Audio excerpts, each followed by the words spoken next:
on the march of the 61st session of Human Rights Council. So, we are meeting today to discuss an important title, which is From Vision to Action, Accelerating Agenda 2063 and SDGs in Africa through human rights-based approach with focus on water and sanitation.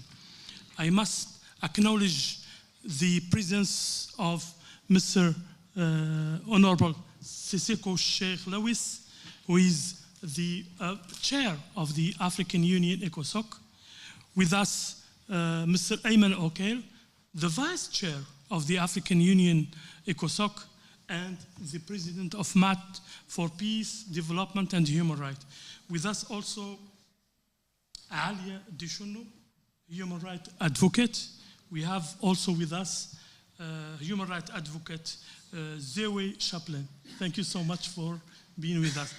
At last, we have Gajmoula Boussif, president of Sahara Observatory for Economic and Social Development. As you know, Africa is now undergoing a very serious situation, especially when we talk about conflicts that exist in the Sahel, in the Sahara, in the Congo, in the Sudan, South Sudan. And the African Union has a vision, very clear vision, which is Agenda 2063. Today we will be discussing this Agenda 2063 with the focus on the African Union theme, which is water and sanitation. So the discussion will be comprehensive. We have a moment of discussion. We have to make a recommendation to the peace and security at the level of the African Union. We are here to voice our voices concerning what is happening in our continent. Our continent is very sick.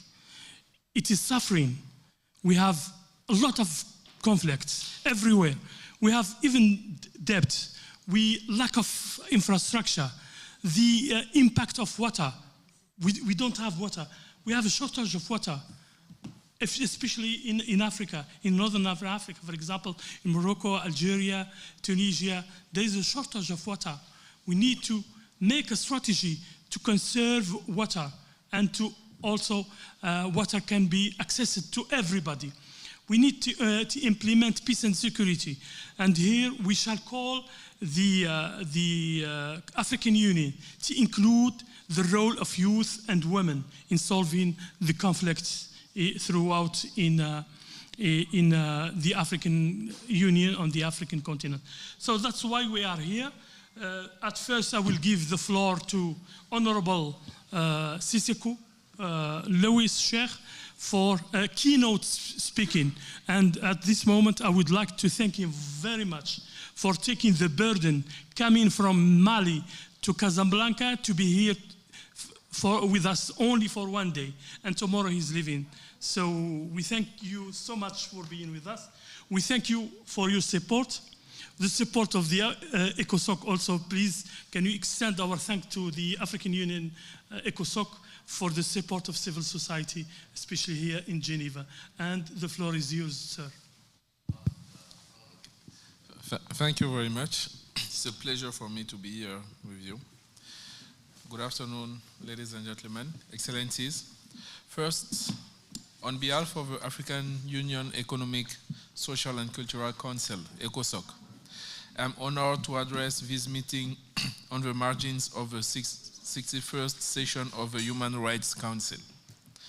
Second, allow me to extend my appreciation to the network of the Independent Commission for Human Rights in North Africa for convening this timely dialogue and for creating space to strengthen cooperation around shared priorities. This dialogue comes at a climatic time, as the African Union has designated 2026 as the year to advance action on water and security under the theme of the year, assuring sustainable water availability and safe sanitation systems to achieve the goals of Agenda 2063. This theme affirms that water and sanitation are not confined to a single sector. They are fundamental to human dignity, social stability, and sustainable development.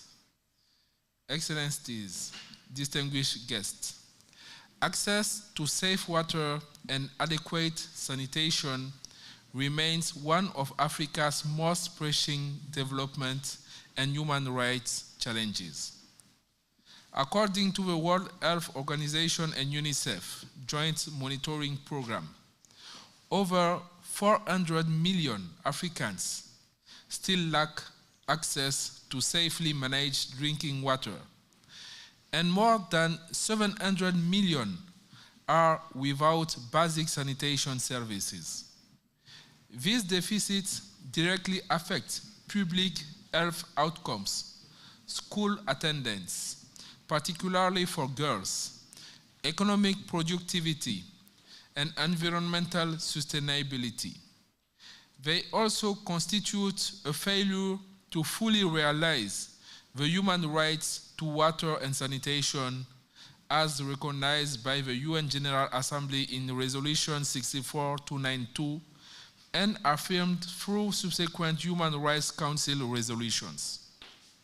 Consequently, a human rights-based approach requires that water and sanitation services be available, accessible, affordable, acceptable, and of adequate quality for all, without discrimination. Further, climate change is intensifying these vulnerabilities. Recurrent droughts, floods, and shifting rainfall patterns are reducing water reliability and damaging infrastructure. In many regions, water stress is compounding food insecurity, displacement, and livelihood loss.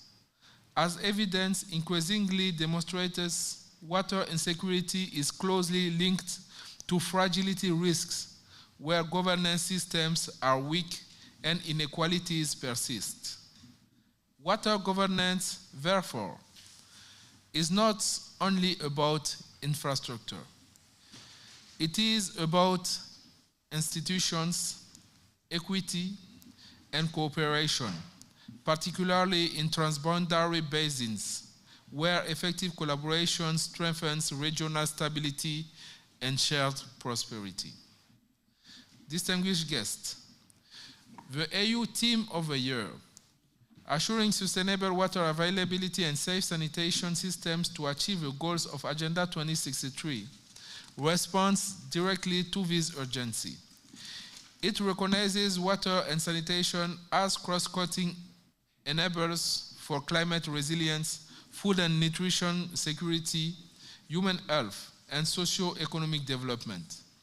Addressing these challenges is therefore central to achieving Agenda 2063, particularly Aspiration 1, on inclusive growth and sustainable development, and Aspiration 3, on good governance, democracy, human rights, justice, and the rule of law, while advancing SDG 6, on clean water and sanitation. With the adoption of the Africa Water Vision 2063, African countries now have a comprehensive framework that aligns closely with the objectives of Agenda 2063 and the Sustainable Development Goals. These instruments should not operate in isolation. Rather, their goals must be integrated and implemented in complementary ways to generate tangible, measurable impacts. This requires that national governments take full ownership by implementing these frameworks into national policies, development plans, and action strategies. When effectively localized, these policies can advance water justice and water security, promote climate resilience, and strengthen human security by ensuring equitable access to water and sanitation for all citizens. In practice, this means decoding continental visions into actionable interventions, from regulatory reforms and infrastructure investments to community-based resource management that protects ecosystems, safeguards livelihoods, and builds climate-resilient societies. Excellencies, distinguished guests, ECOSOC plays a distinctive role in this process in advancing this agenda. As the organ mandated to institutionalize citizen participation within the African Union, ECOSOC operates as a bridge between continental policy and community experience. Water and sanitation inequalities mirror broader patterns of exclusion affecting rural population, informal settlements, women, persons with disabilities, and marginalized communities disproportionately. Closing these gaps requires participatory governance that places affected communities at the center of decision-making. Thus, ECOSOC's comparative advantage lies precisely in this space of co-creation, especially in convening civil society organizations, technical experts, community leaders, and policymakers in structured platforms where priorities are jointly identified and solutions are collaboratively designed. In practice, this includes facilitating evidence-informed dialogue between citizens and public institutions, promoting social accountability tools to monitor service delivery and budget implementation, supporting community-based water resource management that protects ecosystems and strengthens local ownership, and integrating citizen-generated data and lived experience into national and continental reporting processes. It goes without saying that meaningful participation enhances institutional legitimacy, improves the targeting and efficiency of investments, and strengthens long-term sustainability.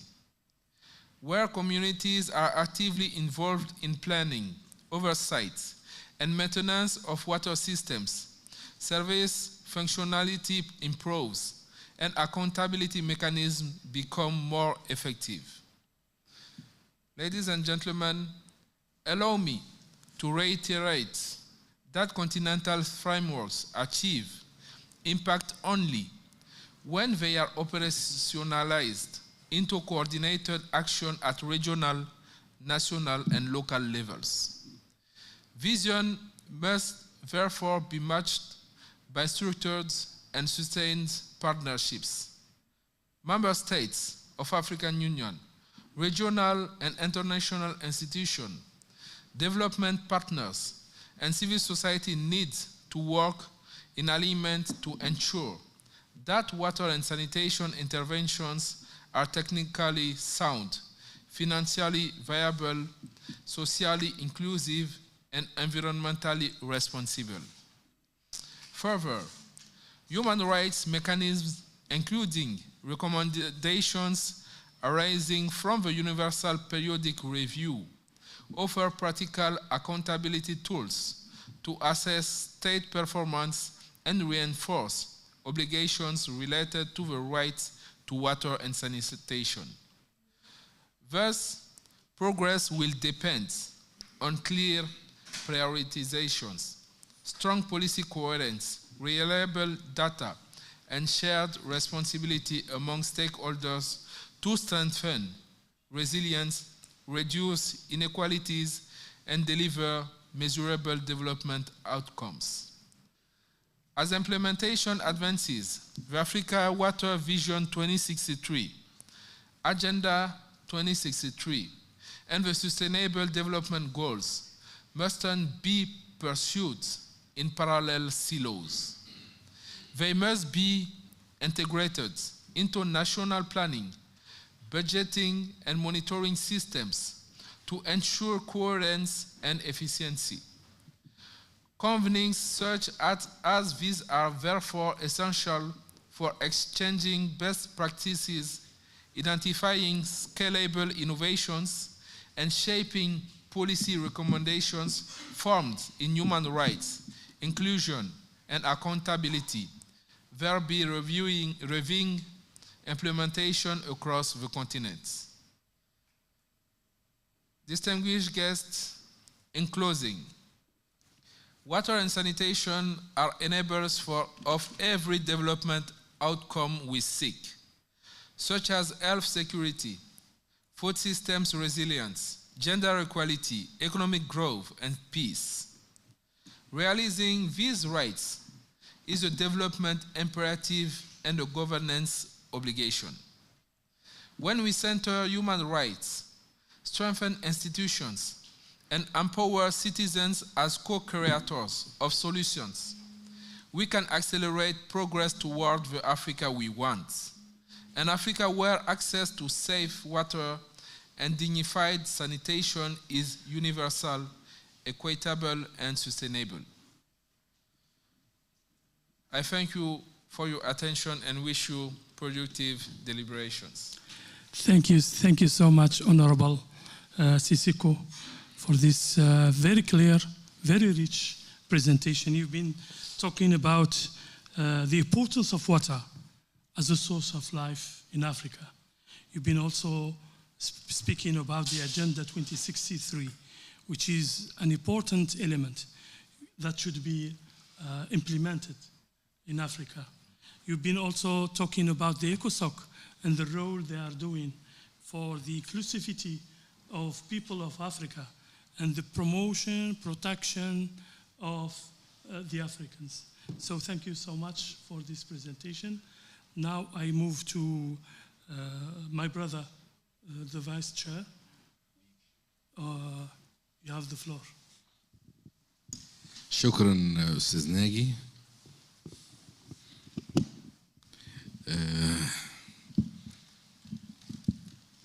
يعني هتكلم بالعربي ولكن البرزنتيشن فيه ترجمة.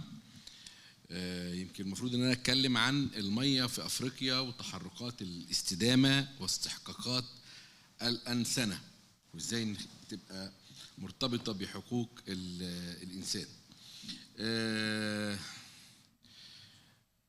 يمكن الاتحاد الأفريقي في سنة 26 خد شعار أو تبنى شعار وموضوع وهو له علاقة بضمان توافر المياه بشكل مستدام وأنظمة الصرف الصحي الآمنة عشان نحقق أهداف التنمية المستدامة لعام 2063. يمكن في مشاكل في القارة الإفريقية وبنقول إن في توزيع غير عادل وغير متكافئ للمياه في القارة الإفريقية. ويمكن علشان كده ممكن تساعديني بالشرايح. شكرا، معلش انا اسف. يمكن علشان كده بيصنف ما يقارب من تلت مساحة افريقيا ضمن المناطق القاحلة او شبه القاحلة، على الرغم من ان القارة الافريقية فيها ما يقارب من 9% من موارد المياه العذبة العالمية. وبنقول برضو ان في 6 دول فقط بتستحوذ على 54% من امدادات المياه في القارة الافريقية. يمكن في عندي حوالي 400 مليون شخص هم بيفتقروا لمياه الشرب الأساسية وأكثر من 700 مليون شخص بيفتقروا إلى خدمات الصرف الصحي الآمن. مفيش شك طبعا إن المياه ضرورة تنموية شاملة سواء طبقا لأجندة 2063 أو طبقا لأهداف التنمية المستدامة أجندة 2030.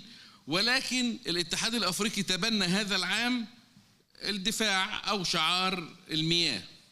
لكن هل الأمر بيمشي بسهولة فيما يتعلق بشعار الاتحاد الأفريقي أو موضوع العام للاتحاد الأفريقي؟ إحنا شايفين من وجهة نظرنا إن في مجموعة كبيرة من التحديات تحديات حول تحقيق موضوع الاتحاد الأفريقي حول المياه المستدامة.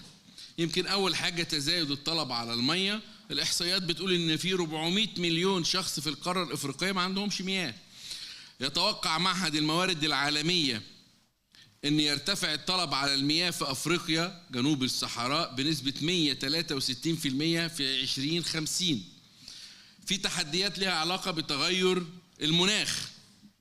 كمان في تحديات لها علاقة بالنزوح الناتج عن نقص المياه. في تحديات لها علاقة باتساع الفجوة بين الجنسين الذكور والإناث.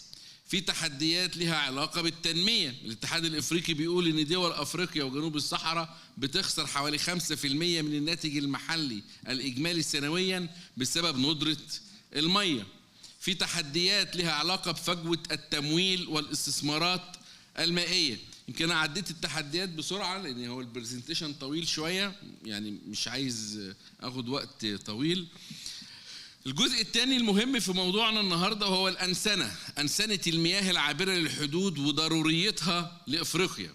وإحنا بنتكلم عن الموضوع بنقول إن في دعوة صريحة للأفارقة علشان تعزز التعاون مع بعض في إدارة موارد المياه العابرة للحدود. يمكن الاستحقاقات القانونية لها علاقة طبعا بالنصوص القانونية وموارد المياه والمواد 5 و6 و7 و10 من اتفاقية قانون استخدام الأنهار الدولية في الأغراض غير الملاحية. أيضا مسألة تسوية النزاعات، لأن أفريقيا فيها حوالي 66 حوض نهري عابر للحدود. طبعا ده معناه أن ممكن يكون في خطر لنزاعات المائية في قارة إفريقيا. ويمكن طبعا حضراتكم عارفين ان في نزاعات موجوده حاليا، ويمكن اهمها واشهرها هو سد النهضه. لكن ده ما يمنعش طبعا ان في دول زي اريتريا واثيوبيا ورواندا واوغندا وكينيا والصومال وبوركينا، دول كتير بيمر من عندها انهار ولكنها قادره ان هي تسوي الامر بينها وبين جيرانها يعني. ايضا اعمال الحق في المياه في اهميه كبيره، لان الحق في المياه طبقا لقرار الجمعية العامة للأمم المتحدة رقم 64 لسنة 2010 اللي اعتبر الوصول للمية حق إنساني مشتق من مستوى المعيشة اللائق. أيضا إعمال حقوق الإنسان الأخرى، عندنا حقوق إنسان تانية كمان موجودة. الصحة والتعليم مرتبط بالحق في المية. المية لو ما هياش نظيفة هيؤثر على الصحة وكمان بيؤثر على التعليم ومستوى التعليم. في اتجاهات ووقائع لأنسنة المياه العابرة للحدود، وعندنا نموذج جيد وهو نموذج حوض نهر السنغال، وده أحد أطول الأنهار في أفريقيا وتانيها في غرب أفريقيا. وده كان بيقدم نموذج للتعاون المائي العابر للحدود، وكان نجحت دول الحوض اللي هي مالي، موريتانيا، السنغال، عملوا منظمة اسمها تنمية نهر السنغال في سنة 1972. منذ إنشائها وحتى الآن التعاون المائي العابر للحدود ده القائم بين دول الحوض عمل تقدمات، منها توقيع ميثاق المياه في حوض نهر السنغال، منها عقد شراكات إنمائية إقليمية وثنائية، منها كمان إن هم قدروا إن هم يديروا المخاطر المائية العابرة للحدود. في عندنا نموذج حوض النيل، ونموذج حوض النيل احنا بنقول ان كان في خلافات طبعا موجودة ما بين دول المنبع ودول المصب، ان هو يكون ليهم موقف واضح وموحد لإدارة المياه، وان هم يراعوا الاحتياجات البشرية لدول حوض النيل. ويمكن كان في اتفاقية اللي هي اتفاقية سنة 2010 اللي هي كان اسمها اتفاقية عنتيبي اللي كانت بتنظم المياه. اتفاقية عنتيبي صدق عليها دلوقتي جنوب السودان في 2024، وبالتالي أصبحت الاتفاقية نافذة. هي اتفاقية من شأن بنودها أن هي تنهي الحصص التاريخية للدولة المصرية والسودان في مياه النيل، وتمنح دول المنبع حق إقامة مشروعات دون الرجوع إلى دول المصب ودون الاختار المسبق لدول المصب، وده اللي بيفتح طبعا مشاكل في دول حوض النيل. يمكن علشان كده لما اثيوبيا عملت سد النهضة مش محتاج ان انا اتكلم كتير عن الازمه بتاعت سد النهضه والسودان ومصر واثيوبيا والمخاطر والاضرار، لان كان هناك حديث كثير يعني عن الاضرار اللي بيسببها بناء سد النهضه لدول الجوار مصر والسودان. ويمكن السياسه اللي اتخذتها اثيوبيا وهي السياسه الاحاديه الجانب في اداره سد النهضه كان يؤثر على السودان ويؤثر على مصر. فالنهارده مثلا طبقا للاحصاءات السد بيحتجز حوالي 95% من طمي النيل الازرق عندها، وده بيعني ان انا بحرم الاراضي الزراعيه حوالين حوض النيل الازرق في السودان من ترسيب الطمي وغسل التربه. في النهايه احنا شايفين من وجهه نظرنا ان احنا بنعرض مجموعه من التوصيات يجب اخذها بعين الاعتبار. بنشجع الحكومة أو الحكومات الإفريقية بشكل عام للانضمام للاتفاقيات بتاعت الأمم المتحدة المتعلقة بالمية، تعاون ما بين حكومة القارة الإفريقية بما في ذلك دول حوض النيل. ندعو حكومة أثيوبيا ومصر والسودان للعودة مرة تانية للمفاوضات علشان يوصلوا لاتفاق قانوني ملزم لإدارة سد النهضة. أيضاً حكومات حوض النيل بيتعين عليها ان هي تعمل نظام رصد وانذار مبكر بإدارة الكوارث والأزمات، ان هم يطلقوا صندوق لتنمية الموارد المائية في حوض النيل علشان يمولوا المشروعات. بندعو الحكومة الأثيوبية ان هي تسمح للجهات المعنية والخبراء بإعداد دراسات حقيقية وعملية وتقييمية عشان يكتبوا عن أو يقيموا مدى المخاطر الخاصة بالسدود وبالذات سد النهضة وانعكاساته على كافة الأصعدة السياسية والأمنية والاقتصادية. إحنا كمجتمع مدني أعتقد إن إحنا يجب علينا أن يكون لدينا دراسات عشان نقيم المشروعات اللي موجودة في الأحواض النهرية ونحلل الآثار التنموية والحقوقية والبيئية بتاعتها.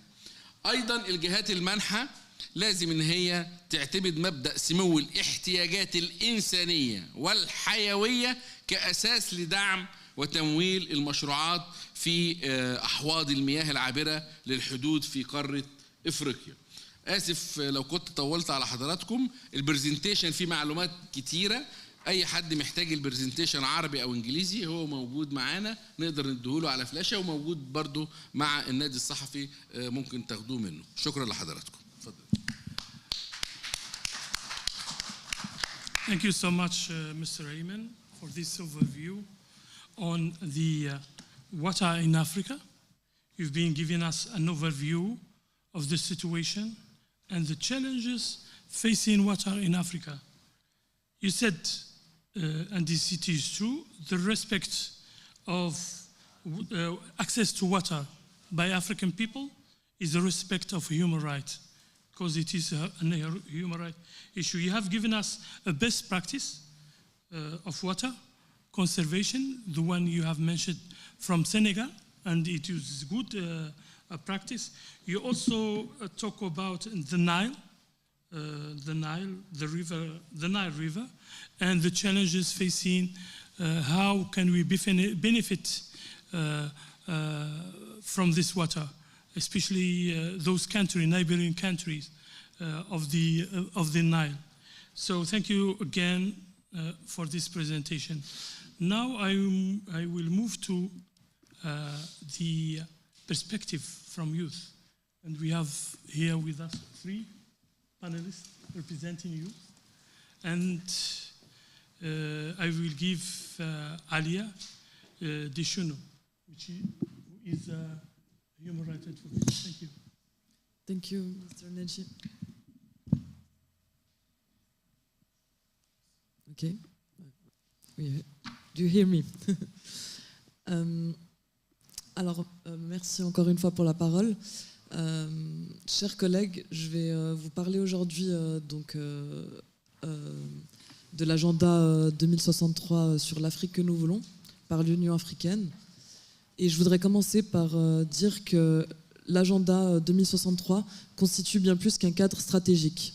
Il marque une transition fondamentale, celle d'un continent qui se définit plus uniquement par la conquête de son indépendance, mais aussi par l'envie d'évoluer dans une dans une Afrique plus prospère et plus... Excusez-moi. Voilà.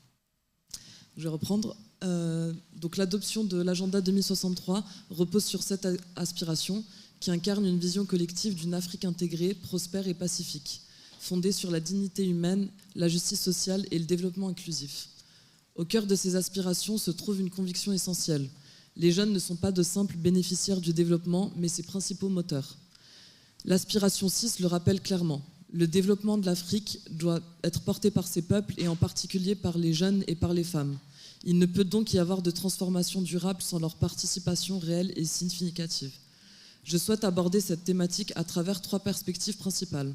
La reconnaissance des jeunes comme acteurs à part entière du développement, leur rôle stratégique dans la réalisation des droits à l'eau et à l'assainissement, et leur contribution indispensable à une gouvernance plus inclusive et responsable. Donc, premièrement, les jeunes comme titulaires de droits et agents de transformation. L'agenda 2063 affirme une approche du développement centrée sur les populations. Dans cette logique, les jeunes ont non seulement le droit, mais aussi la capacité de participer à la conception, à la mise en œuvre et au suivi des politiques publiques. Il s'agit là d'un principe fondamental des droits humains, le droit de toute personne de prendre part aux affaires publiques. La participation des jeunes n'est pas seulement symbolique, elle est indispensable à la gouvernance démocratique, à la légitimité des institutions et à l'efficacité des politiques publiques. Leur implication permettra l'élaboration de politiques plus justes, plus durables et mieux adaptées aux réalités locales. À travers le continent africain, les jeunes sont déjà au cœur du développement. Dans la mobilisation citoyenne, l'innovation sociale, la lutte contre les inégalités et le changement climatique. Ils démontrent chaque jour qu'ils ne sont pas seulement le futur du développement, mais bien aussi son présent. A l'inverse, exclure les jeunes des espaces décisionnels va à l'encontre même des objectifs de l'agenda 2063. Cet agenda vise à construire un avenir meilleur pour les nouvelles générations. Il est donc essentiel de favoriser le pouvoir d'agir des jeunes générations. Deuxièmement, le rôle des jeunes dans la réalisation des droits à l'eau et à l'assainissement. Les droits à l'eau potable, à l'assainissement constituent des droits humains fondamentaux. Ils sont indispensables à la dignité humaine et à la réalisation de nombreux autres droits, comme notamment les droits à la santé, à l'éducation, à un niveau de vie adéquat. Sans accès à ces services essentiels, il est impossible de participer pleinement à la vie sociale, à la vie économique et politique. L'agenda 2063 reconnaît clairement que l'accès universel et équitable à l'eau et à l'assainissement est un levier central du développement durable et de la transformation sociale du continent. Il ne s'agit pas là uniquement d'un objectif technique ou sectoriel, mais d'une obligation fondée sur les droits humains. Dans ce contexte, les jeunes jouent un rôle déterminant. Ils sont les acteurs clés de la sensibilisation communautaire, de la gestion des ressources en eau et du suivi de qualité et de l'accessibilité des services. Leur proximité avec les communautés concernées leur permet d'identifier les inégalités et de faire remonter les besoins réels et de proposer des réponses adaptées. Les jeunes sont également à l'avant-garde de l'innovation dans le domaine de l'eau et de l'assainissement. À travers les technologies durables, l'entrepreneuriat social et les solutions communautaires, ils contribuent au développement des systèmes plus résilients, notamment face aux effets du changement climatique. Cependant, ces contributions restent trop souvent limitées par des obstacles structurels. Les manques de financement, le faible soutien institutionnel et l'exclusion des espaces formels de décision. Lever ces obstacles est une condition essentielle pour accélérer la mise en œuvre de l'agenda 2063. Troisièmement, la participation des jeunes à la gouvernance et la redevabilité. La réussite de l'agenda 2063 repose sur une gouvernance transparente, inclusive et responsable. À cet égard, la participation des jeunes constitue un levier essentiel pour renforcer la démocratie, la redevabilité et la confiance dans les institutions publiques. Les jeunes jouent un rôle clé dans le suivi des politiques publiques, notamment dans les secteurs de l'eau et de l'assainissement. À travers leur engagement au sein de la société civile, leurs actions de plaidoyer et leur participation aux consultations publiques, ils contribuent à renforcer la transparence et à demander des comptes aux autorités. Leur engagement auprès des mécanismes régionaux et internationaux de droits humains renforce également la responsabilité des États et favorise la mise en œuvre effective des normes et des engagements adoptés. Pour conclure, si nous voulons réellement passer de la vision à l'action, il est impératif de reconnaître les jeunes comme acteurs à part entière de la transformation de l'Afrique à travers la mise en œuvre de l'agenda 2063. Cela implique de garantir leur participation, de soutenir durablement leurs initiatives et de protéger l'espace civique et d'investir dans le renforcement de leurs capacités. En plaçant les jeunes au cœur de l'agenda 2063, les États membres de l'Union africaine font un choix décisif, celui d'un développement plus juste, plus inclusif et plus durable. Je vous remercie de votre attention. Thank you so much. Thank you so much, Ms. Alia. You've been talking about the role of youth, especially you've been tackling the issue of the Agenda 2063. Agendas 2063 focus on justice and inclusivity. You've been saying that. The role of youth in implementing the African Union agenda. The role of youth in the conservation of water. The youth are a pillar of innovation, especially when we talk about water. The participation of youth in governance, which is very important. They need to be indulged to discuss issues regarding governance, since most of the African countries suffer from corruption and transparency. Follow up, also the youth should follow up the politics strategy.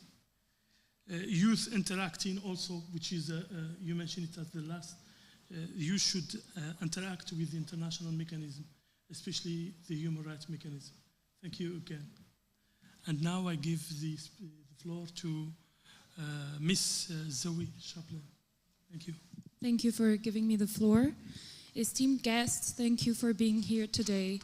I will be talking today about data governance and accountability in the context of water and sanitation in the African continent. I would like to begin by emphasizing that the right to clean water and sanitation is a fundamental human right that none of us should be deprived of. Yet, 1 in 4 people still lacks access to water, which equals to 2.1 billion people in total, and 3.4 billion still lack access to safely managed sanitation. The deprivation of the right to clean water and sanitation is connected to other essential rights, such as the rights to health, education, and food. Furthermore, water scarcity results in far-reaching consequences, including armed conflict and forced displacement. Many African countries are suffering immensely, a situation compounded by the armed conflicts that largely control much of the territory. The African continent alone experiences 50 armed conflicts. This leads us to the root of the continent's crisis, the lack of good governance of resources, weak institutions, and the lack of accountability. These factors in turn contribute to the continent's water crises and leads to an endless cycle of conflict. When reflecting on data governance and accountability, practical solutions and development strategies have become the most pressing need for the African continent, where nearly 1 million people face the risk of displacement by 2030. Political decisions alone cannot break the cycle of conflict. In this context, the Africa Water Vision 2063, launched by the African Union and African Ministers Cooperation Organization in February 2026, provides a comprehensive and practical framework for addressing water scarcity and mismanagement, as well as the climate change crisis and its impact through development investments. This framework is delivered through 8 key visions for achieving the goals of Agenda 2063. 1, providing safe and managed water, sanitation, and hygiene services for all. 2, providing sustainable water for transitioning economies and growing, thriving populations facing increased climate uncertainty. 3, ensuring a thriving and sustainable blue economy that leverages Africa's marine resources for prosperity and enhance climate change resilience, ecosystem protection, and well-being. 4, providing water management systems, institutions, and transformational leadership grounded in international water law and the principles of dependency, accountability, and transparency. 5, providing river basins recognized as shared natural resources to promote regional integration, peace, social cohesion, and political stability. 6, ensuring that individuals, economies, and ecosystems have sufficient resilience and protection against the risk of natural and human-made water-related disasters. 7, ensuring that human capital development, technological empowerment, and adaptive learning meet the requirements for effective management of Africa's natural resource base. And 8, investing in integrated and recognized water information systems to support science-based decision-making for climate change adaptation and to integrate water and sanitation management into national economic planning, investment, and financial resource allocation systems. These visions serve and contribute to achieving a range of objectives through good governance tools based on data and information exchange between the public and private sectors, as well as their cooperation in mobilizing resources and improving production systems for sustainable investments.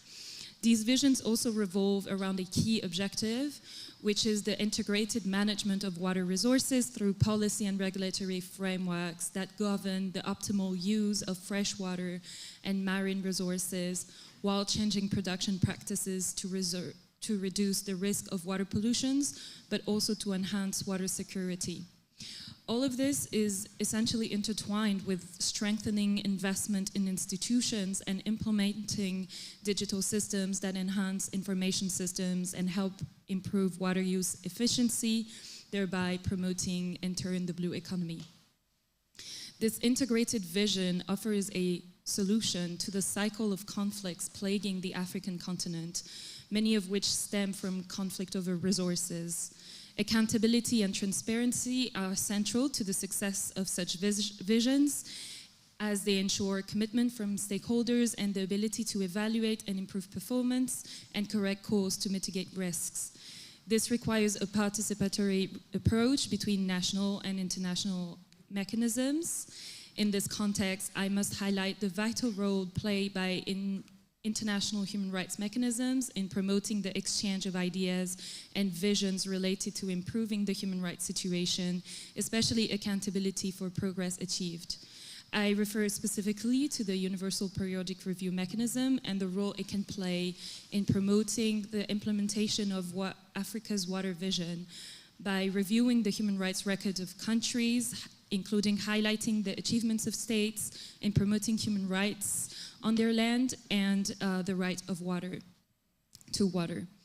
It also opens the opportunity for countries to submit their recommendations that help promote this right, which ultimately leads to the implementation of Africa's Water Vision 2063. I thank you very much for your attention. Thank you. Thank you so much for this brief but rich presentation. You said the right to water is a fundamental human right. Water is true, is the same as the right to education, health. The lack of accountability in Africa, which leads to conflicts. You've been talking about cycle of violence because of the lack of governance. You've been also addressing some recommendations. You have called them the vision. The vision. You've been stressing the importance of political stability,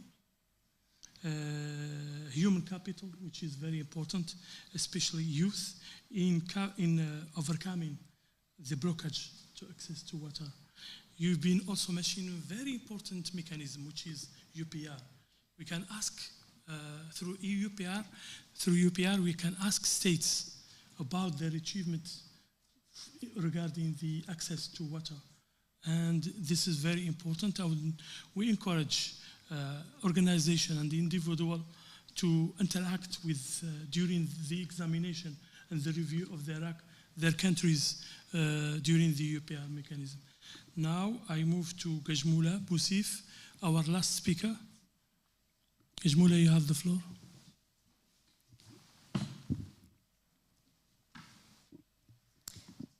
Merci, Monsieur Nagy. Vraiment, j'ai le plaisir d'aborder aujourd'hui ce sujet qui a vraiment une importance majeure, portant sur le rôle de la jeunesse dans la promotion de la paix et de la sécurité, ainsi que dans le soutien à la cause nationale du Maroc. La jeunesse n'est pas seulement l'avenir de la nation, elle en constitue également la présence active et la force morte vers la stabilité, le développement et l'enracinement des valeurs de citoyenneté et de l'unité nationale. Dans le contexte des transformations régionales et internationales actuelles, l'engagement des jeunes apparaît comme un levier essentiel pour renforcer la paix sociale, consolider la cohésion communautaire et contribuer à la défense des causes nationales à travers une conscience responsable et une participation constructive. Premièrement, la jeunesse, pilier de la stabilité et de cohésion nationale. Au Maroc, la jeunesse représente une force dynamique au service du développement, de la stabilité et du renforcement de l'unité nationale. Conscient de ce rôle stratégique, le Royaume a placé les jeunes au cœur de ses politiques publiques afin de promouvoir leur participation et à la vie démocratique, économique et même sociale. Dans le contexte des provinces du Sud, la jeunesse joue un rôle vraiment essentiel, non seulement dans le développement territorial, mais également dans la consolidation des valeurs de paix. Le cadre constitutionnel et institutionnel de l'engagement des jeunes. La Constitution de 2011 consacre une place importante à la jeunesse, en encourageant sa participation à la vie publique et à la gestion des affaires publiques. Plusieurs initiatives ont ainsi été mises en place afin de soutenir l'engagement des jeunes, notamment les programmes nationaux d'insertion économique et sociale des jeunes, le soutien aux associations de jeunesse et à l'action associative, des programmes de leadership et de formation civique, l'encouragement de la participation des jeunes au sein des collectivités territoriales. Ces politiques publiques visent vraiment à renforcer la citoyenneté active, à faire de la jeunesse un acteur central dans la consolidation de la stabilité et de la paix. Les provinces du Sud, un modèle de développement et d'engagement de la jeunesse. Les provinces du sud du Royaume du Maroc connaissent ces dernières années une dynamique notable de développement économique et social grâce au nouveau modèle de développement des régions du Sud lancé par Sa Majesté le roi Mohammed VI. Dans ce contexte, les jeunes de la région, Dakhla, Lyon et même toutes les régions du Sud et même Glémé, jouent un rôle clé dans l'entrepreneuriat et l'innovation, l'initiative sociale et associative, les activités culturelles et même sportives, la participation à la gouvernance locale, véritable pôle de développement économique et coopération régionale. La jeunesse de la société civile au service vraiment de la cause nationale. La société civile marocaine joue un rôle fondamental dans l'encadrement de la mobilisation de la jeunesse. De nombreuses associations et organisations contribuent à sensibiliser les jeunes aux valeurs de citoyenneté et d'unité nationale, promouvoir une culture de la paix et de tolérance, former une nouvelle génération de leaders engagés, défendre la légitimité historique et juridique de la marocanité des Sahara. Par ailleurs, les jeunes participent activement aux forums internationaux, aux conférences académiques et aux programmes d'échange afin de mettre en lumière la réalité de développement et de stabilité dans les provinces du Sud. Et dernièrement, la diplomatie civile de la jeunesse marocaine. La jeunesse marocaine s'engage de plus en plus dans ce qu'on appelle la diplomatie civile, à travers sa participation active aux plateformes internationales. Par ailleurs, les interventions dans les enceintes internationales, les jeunes contribuent notamment à présenter les avancées démocratiques réalisées par le Maroc, mettre en évidence les efforts de développement dans les provinces du Sud, dénoncer les violences des droits de l'homme dans les camps de Tindouf, promouvoir l'initiative d'autonomie comme une solution réaliste et crédible aux défis régionaux. Cette mobilisation contribue à renforcer la présence internationale de notre cause nationale. La jeunesse marocaine constitue aujourd'hui un acteur essentiel dans la promotion de la paix, de la stabilité et du développement.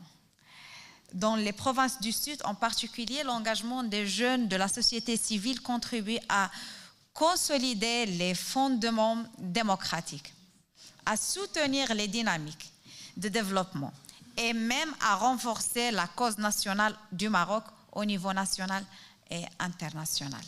En investissant de sa jeunesse, le Maroc prépare une nouvelle génération de leaders engagés pour la paix, la prospérité et la défense de l'intégrité territoriale du Maroc. Merci pour votre attention. Merci. Thank you so much, Gajmoula, for this presentation you share with us. You've been speaking about another perspective and sharing experience from your country, Morocco, and you've been presenting the role of youth in civil society, in governance, in implementing, in economic sector, etc. You've been also mentioning southern provinces where youth are engaged for peace and security and for solving conflicts.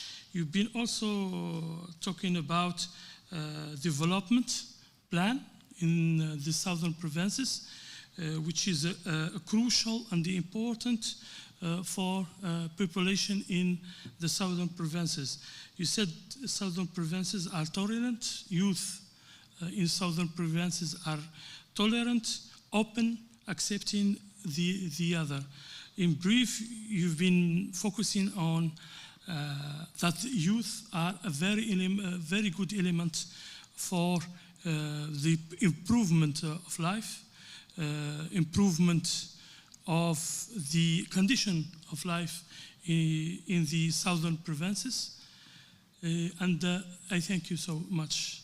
Now, ladies and gentlemen, we shall open the debate. If you have any question, report, input, you are Carl, yes, and then Carl. Yes, you have the floor.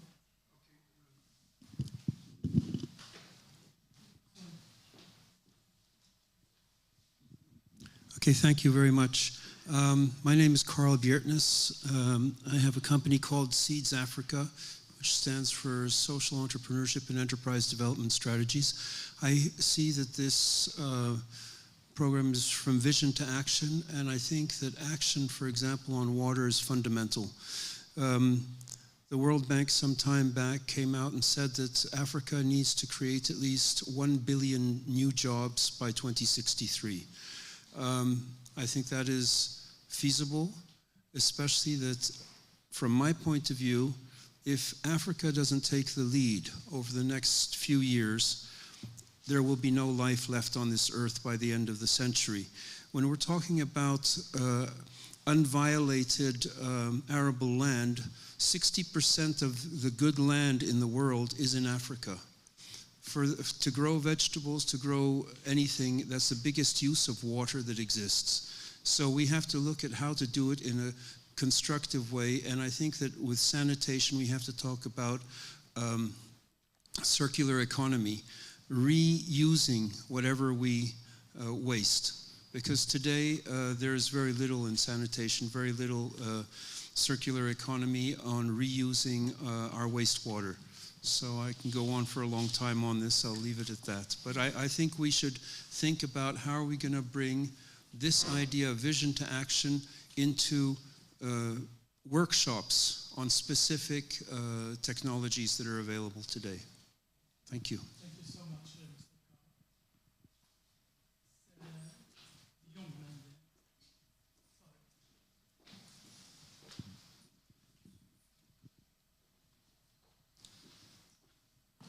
there. Hello, my name is Amar Abu Ghosh, and I have a question regarding the future action towards this vision. The question is basically centered at, instead of getting multiple countries to align on the same river, and as you said, like there's multiple water, fresh water within Africa, but the problem is alignment. So why not, is the mic okay? So why not include like investment opportunities from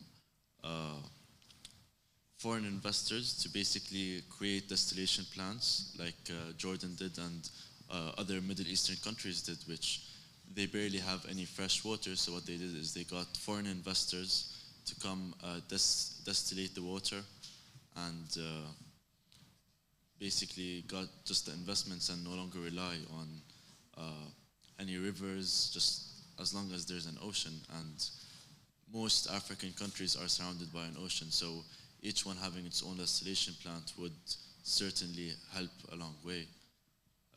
Like, why not try to brainstorm a way for a win-win-win situation for the country, for the investors, and for the African Union? Thank you.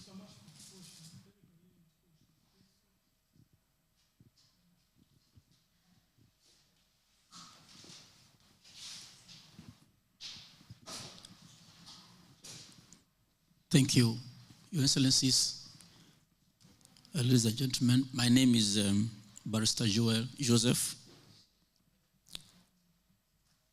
Coming from under the auspices of IPAC and SSBM, I would like to ask these three questions. My first three questions goes to the person of Honorable Louis Sissoko, the African chairperson on ECOSOC. My first question is, are there actionable steps? Are there actionable steps and measures put in place by ECOSOC to ensure member states have this goal incorporated in their yearly budget and are followed to ensure implementations? And how do you measure, if yes, how do you measure states achieving these goals? Question number 2, how has ECOSOC mobilized member states to ensure cooperation in the management of water basins and national rivers, especially those that cut across member states, like was rightly mentioned during the presentation, for example, Ethiopia and Egypt, which shares major part of the River Nile basins.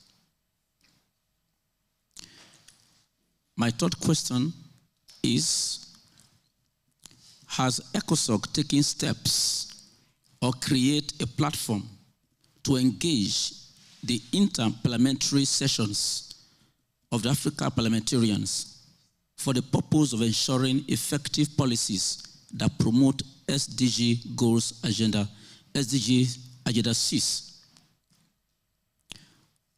to form part of their deliberations in policy formations and passage of bills into law? My last question goes to Honorable Alia. You, in your presentation, you talk about data governance. I want to ask, in your opinion, do you think that African governments have made good use of the available data to ensure even distribution of available clean water for the benefit of their citizens in meeting with the SDG Agenda 6 goal? Thank you.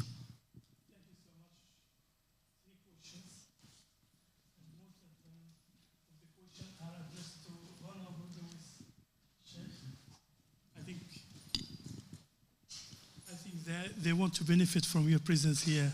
Yeah. So we have a question from our young there, and about helping and solving the problem of water. Can foreign investors be as a solution? We have another question, 2 or 3 questions from a colleague here to you, and 1 question from to address it to Alia. So you have time to respond to this. Okay, Alia, can you respond? Then we move to, just in brief. Est-ce que vous comprenez le français? Je peux répondre en français? You prefer English or French? English, okay. In my opinion, there's still a lot of issues with African governments regarding the infrastructure for the water. Mr. Neji was highlighting this before, that I was about the African corruption in the governments. I think that they need to put the money first in everything who is really necessary for the people. The water is one of them. The electricity is one of them. The internet is one of them. And I know that there had a lot of improvement about that the last years, but it's still not enough. There's a lot of countryside who doesn't have water for now, so that's what I think. Yeah, I don't know if it's okay for you as an answer.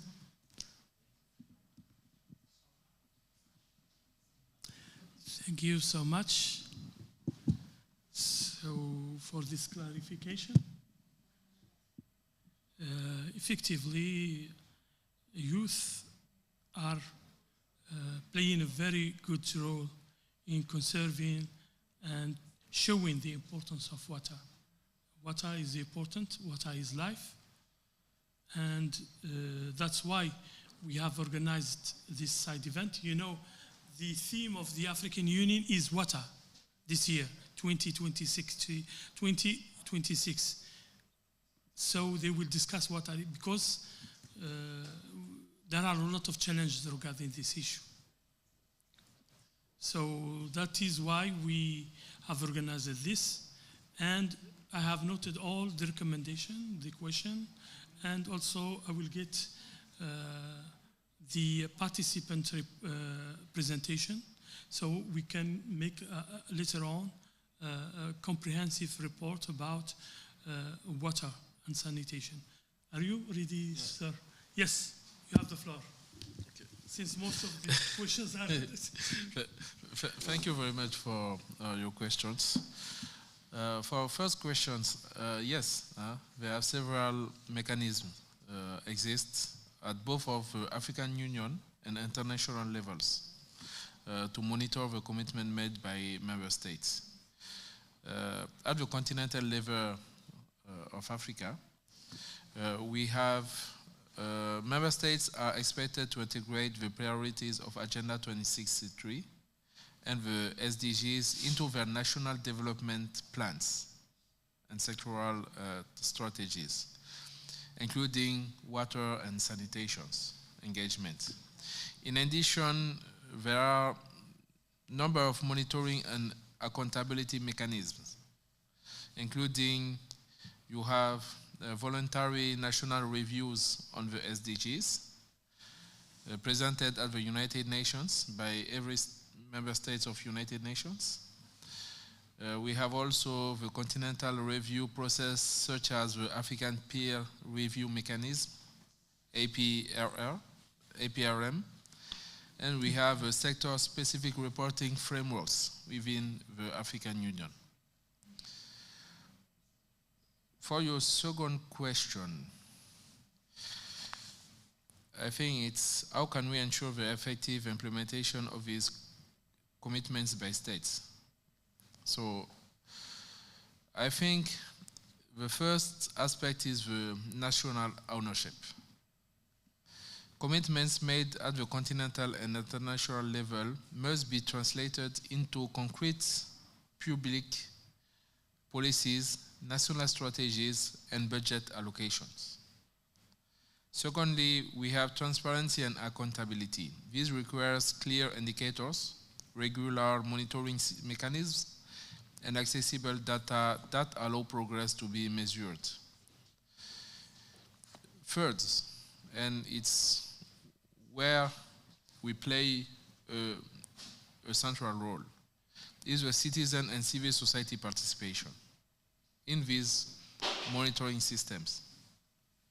When civil society organizations are involved in monitoring public policies and development programs, they help strengthen institutional accountability and improve the effectiveness of intervention. So it's where precisely ECOSOC and its NGOs who are members of ECOSOC play a central role. For example, Mats for Peace is member of ECOSOC General Assembly. Yeah? And this network have observer statutes, I think, of ECOSOC. Yes. Yes. So it's where we can involve them to this monitoring system. For your last question, one of the core mandates of ECOSOC is to facilitate a structured participation of African civil society. It's in African Union processes is our mandate. These mandates have given us by head of states of African Union. So to achieve this, ECOSOC has established several mechanisms. We have a thematic cluster. For this theme of the year, we have a cluster who is in charge of this theme of the year. So this cluster is enable civil society organizations to contribute to continental policy discussions in areas like water, sanitation, human rights. We have multi-stakeholder dialogue platforms. We organize regularly consultations and policy dialogues and forums that bring together NGOs, experts, policymakers, and development partners to exchange perspectives on the implementation of Agenda 2063 and on the theme of the year. In February, we organized a press summit on water and sanitation in Addis Ababa, just last February. And we have also civil society participation in monitoring processes. So for that, we provide field-based evidence that complements official reporting processes, and we give inputs, to all of these documents who are in African Union decision-making processes. So it's how we try to change things within African Union. So thank you. Thank you so much, Honorable Sisiko, for this enlightenment, this clarification, and also you have enough explained the work of the ECOSOC regarding different issues, and among of them is the access to water. So thank you again. So I think our young, yes, of course, regarding your question, foreign investor can be a good solution to the problem of water in Africa. We can bring expertise from other countries that are very good at, for example, purification of water through the sea. It's a good way. I think it is implemented in Morocco. There is a lot of companies that they are doing purification through the Sea of Atlantic. So it will be good. It will be good also that countries that suffer from drought, that suffer from the lack of water, the rain, for example, the climate change, they can also support support the foreign investment in water. My last, do you have any idea? So we call it a day. Thank you very much for your presence and for your support. Thank you to, I want to thank Marina for supporting us, not today, but always. It's due to her.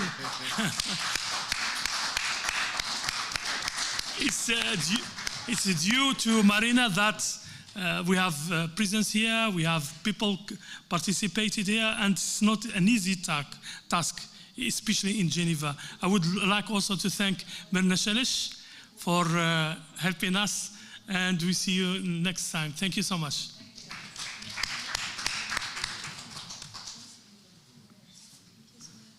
Thank you to you. Thank you, Zoe. Thank you.